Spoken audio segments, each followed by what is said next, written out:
Violence against women is something that happens in all sections of society.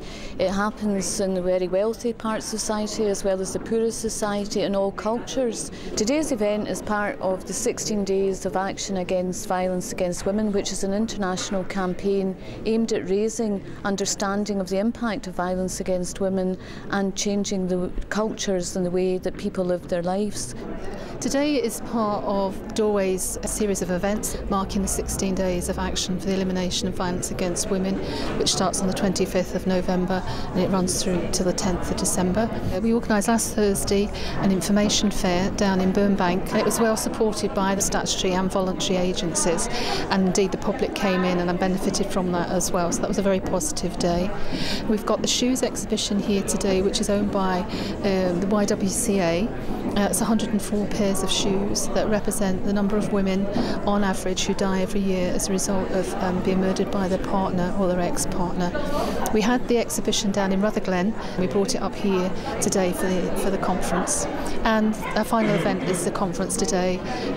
It's about men against violence against women, with the message that male violence to women is a male issue as well. Today we've had 4 speakers who bring different perspectives on the agenda of how you tackle or how men tackle abuse against women. Men can be fantastic role models for other men.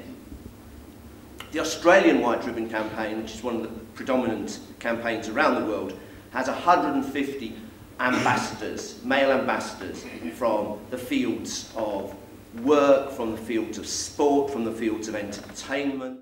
For me, the most inspiring thing about the White Ribbon Campaign is that it's not run by an organisation, it's not owned by Men's Health Forum Scotland or Amnesty or anything else.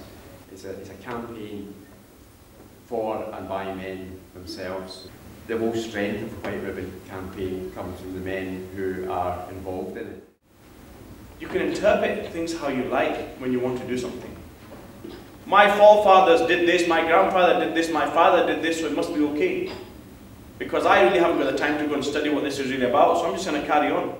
Men who use violence do so in a context of a society that has traditionally given men privilege. Now, how individual men, every one of us, if we will interpret that slightly differently, but we have all been brought up in that same society, and we still act according to those expectations. Chris Green has brought an international and national perspective, Mark, about how that campaign can be developed in Scotland. Nazim very usefully has helped us think about how we work with the ethnic minority communities, understanding their culture but accepting that violence is not acceptable there. And Rory McRae from Edinburgh has helped us understand that we can work with men to change attitudes and behaviour in relation to abuse.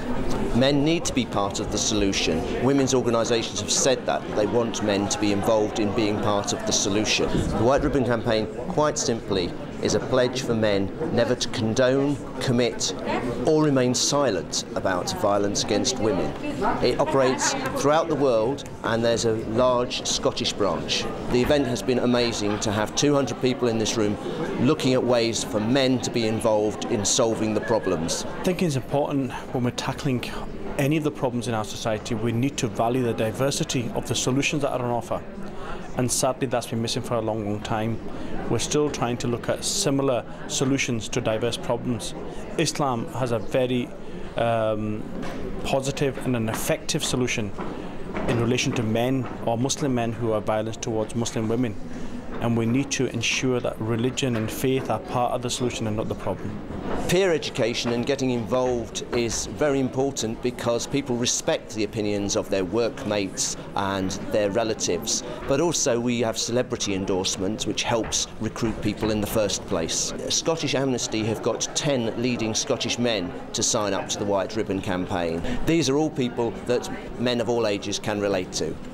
I think it's absolutely crucial that men are at the forefront of this work and are challenging domestic abuse, be it through education, through the police, through local authorities and through these other agencies that are represented today. It can only just help to filter through and get this message across that domestic abuse is completely unacceptable. The people that have attended the conference today are taken from a very sort of wide range of organisations and agencies, multi-agency, if you like, and that's what working with women and children experiencing domestic abuse is about, that no one agency can actually provide the support that a woman and children need.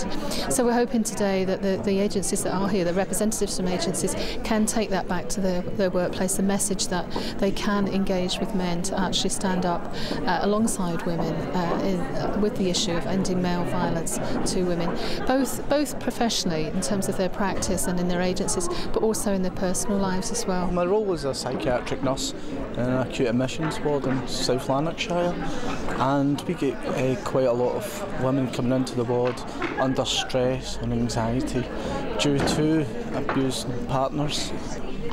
I'm wearing this white ribbon to show my support for men against violence against women out in the public arena, where I go, like example the pub or even the bookmakers where men, it's a dominated male environment. It's these people we try to reach out to, and by wearing the white ribbon hopefully people come up and ask me what it is, and I'll be able to tell them this is the support I'm giving to the campaign, Men Against Violence Against Women.